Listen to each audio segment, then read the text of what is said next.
დონალდ ტრამპი უკრაინის საკითხზე ხვალ მნიშვნელოვანი განცხადების გაკეთების პირობას დებს. საკუთარ სოციალურ ქსელში მან მორიგი პოსტი გამოაქვეყნა და დაწერა, რომ ხვალინდელი საღამო დიდებული იქნება და ყველაფერს ისე იტყვის, როგორცაა.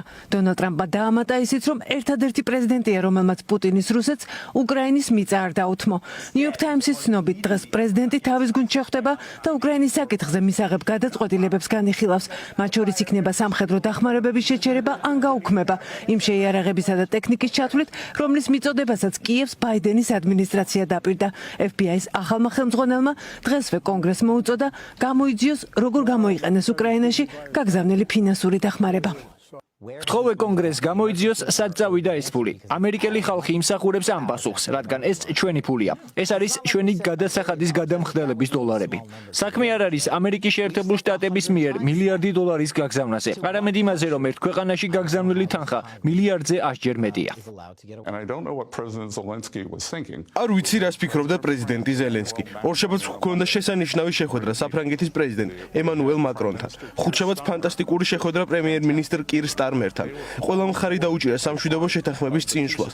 ზელენსკი მხოლოდ უნდა შემოსულიყო და ხელი მოეწერა ამ ეკონომიკური შეთანხმებისთვის, რომელიც კიდევ ერთხელ დაადასტურებდა უკრაინელ და ამერიკელ ხალხს შორის სრულ ერთიანობას. მაგრამ მან გადაწყვიტა ამ ყველაფრის ჩაშლა. მოლაპარაკებები შეთანხმებაზე ჯერ არ გაგრძელდება.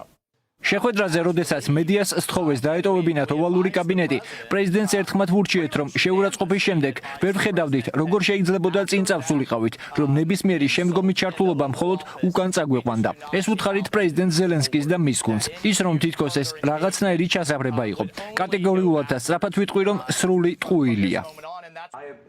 ოვალურ კაბინეტში მომხდარი დაპირისპირების შემდეგ უკრაინის პრეზიდენტს განსხვავებული და მხარდამჭერი გზავნილებით დახვდნენ ლონდონში, სადაც ის საგანგებო სამიტს დაესწრო. შეხვედრის მთავარი მიზანი გეგმის შემუშავება იყო ომის დასასრულებლად. ევროპის ლიდერებმა კანადის პრემიერთან და თურქეთის საგარეო საქმეთა მინისტრთან ერთად 4-პუნქტიანი გეგმა შეათანხმეს და კოალიციის შექმნა გადაწყვიტეს, რომელიც უკრაინაში მშვიდობის გარანტორი იქნება.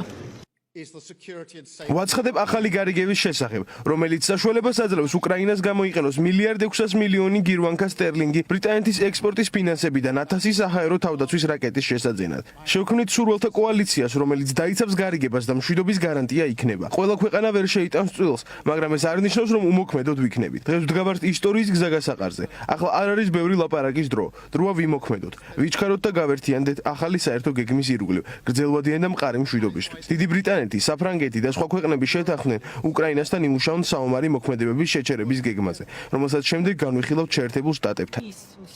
განვიხილეთ ყველაფერი, რაც უკავშირდება მშვიდობას სიძლიერის გზით. რა თქმა უნდა, უკრაინისთვის უმნიშვნელოვანესია უსაფრთხოების გარანტიები, მაგრამ გვჭირდება ყოვლის მომცველი უსაფრთხოების გარანტიები. ეს მოიცავს იმას, რომ უკრაინა უნდა იყოს ძლიერ პოზიციაში, ჰქონდეს საშუალებები გაძლიერდეს და თავი დაიცვას. ეკონომიკური გადარჩენით დაწყებული, სამხედრო სიმტკიცით დამთავრებული. მეორე მნიშვნელოვანი საკითხი ევროპის ხელახლა შეიარაღება. 6 მარტს წარმოვადგენ გეგმას, როგორ უნდა შეიარაღდეს ხელახლა ევროპა. ჩვენ მასობრივად უნდა გავზარდოთ თავდაცვის ხარჯები. ამისთვის ევროკავშირისგან გვჭირდება მკაფიო გეგმა. ევროპელების გეგმა ითვალისწინებს სამხედრო დახმარების გაგრძელებასა და რუსეთზე ეკონომიკური ზეწოლის გაძლიერებას. სამიტის 18-ვე მონაწილე თანხმდება, რომ გრძელვადიანი მშვიდობით უზრუნველყოფილი უნდა იყოს უკრაინის სუვერენიტეტი, უსაფრთხოება და ადგილი მოლაპარაკებების მაგიდასთან. ემანუელ მაკრონი დროებითი ზავის დადების ინიციატივით გამოვიდა, თუმცა ის მხოლოდ საჰაერო და საზღვაო შეტევების შეჩერებას ითვალისწინებს და არ ეხება სახმელეთო ბრძოლებს ფრონტის ხაზის მასშტაბურობის გამო. პარიზში აცხადებენ, რომ შესაძლოა დროებითი ზავი უფრო ხანგრძლივი შეთანხმების წინაპირობა გახდეს. უკრაინის პრეზიდენტმა ამ ინიციატივას მოკლე განცხადებით უპასუხა. Я все знаю. I'm aware of everything.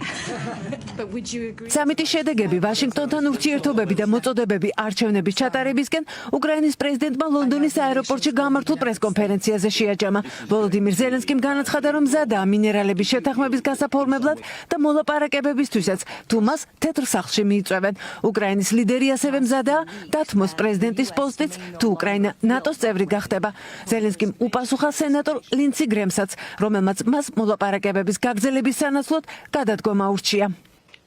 If I am to be changed, and I'll. თუ უნდა შემცვალონ, მაშინ დახმარებასთან დაკავშირებით რა ხდება? ჩემი შეცვლა არ იქნება ადვილი, რადგან საკმარისი არ იქნება მხოლოდ არჩევნების ჩატარება. საჭირო გახდება არ დაუშვან ჩემი მონაწილეობა არჩევნებში. ამიტომ ცოტა რთული იქნება. თქვენ მოლაპარაკებას მართავთ ჩემთან. მე კი ვამბობ, რომ მცვლი პრეზიდენტობას ნატოს წევრობაში. ლინცი გრემი ძალიან კარგი ადამიანია. იმაზე ლაპარაკი თუ ვინ უნდა იყოს პრეზიდენტი, ან უნდა გადავდგეთ თუ არა, შემიძლია მას მივცე უკრაინის მოქალაქეობა და ის გახდება ჩვენი ქვეყნის მოქალაქე. ამის შემდეგ მისი ხმა უფრო წონიანი იქნება და მოგუსმენ მას როგორც უკრაინის მოქალაქეს. ვინ უნდა იყოს უკრაინის პრეზიდენტი. მაგრამ ლინცი გრემი წარმოადგენს პარტიას, რომელიც იბრძვის დემოკრატიული ღირებულებებისთვის. სულ მცირე უკრაინის პრეზიდენტი ლინცი გრემის სახთან კი არ უნდა აირჩიონ, არამედ უკრაინაში. არჩევნების ჩატარება უკრაინაში რუსეთის ერთ-ერთი მთავარი მოთხოვნაა, რადგან კრემლში ზელენსკის არალეგიტიმურ პრეზიდენტად მიიჩნევენ. დღეს დიმიტრი პესკოვმა უკრაინის ლიდერს დიპლომატიური უნარებიც დაუწუნა და განაცხადა, რომ კიევთან ერთად ომის გაგრძელება ევროპასაც სურს, რომელიც მისი შეფასებით კოლექტიურობას კარგავს. რა თქმა უნდა, პრეზიდენტი ინფორმირებულია მომხდარზე. მით უმეტეს, რომ ნიუანსები ხელმისაწვდომი იყო მსოფლიოს საზოგადოებისთვის. ეს იყო საკმაოდ უპრეცედენტო მოვლენა. რა თქმა უნდა, ზელენსკი მაჩვენა, რომ არ გააჩნია არანაირი დიპლომატიური უნარი. თეთრ სახლში მომხდარმა ამბავმა ისიც აჩვენა, რამდენად რთულია გახვიდე უკრაინის საკითხის მოგვარების ტრაექტორიაზე. კიევის რეჟიმს და ზელენსკის არ სურთ ომის დასრულება. მათ ომის გაგრძელება სურთ, ასე რომ მხოლოდ ვაშინგტონის ძალისხმევის გაძლიერება და მოსკოვის მზაობა საკმარისი არ იქნება. ზელენსკისთან დაპირისპირების და რუსეთთან დაკავშირებით ახალი მიდგომების ფონზე საკუთარი პრეზიდენტის მიმართ შეიცვალა ამერიკელების დამოკიდებულებაც. CNN-ის მიერ ჩატარებულმა ბოლო სოციოლოგიურმა კვლევებმა აჩვენა, რომ პრეზიდენტობის ორთვიან ვადაში დონალდ ტრამპის რეიტინგი საგრძნობლად დაეცა, მის მიერ აღებულ კურსს მოსახლეობის 52% ნეგატიურად აფასებს.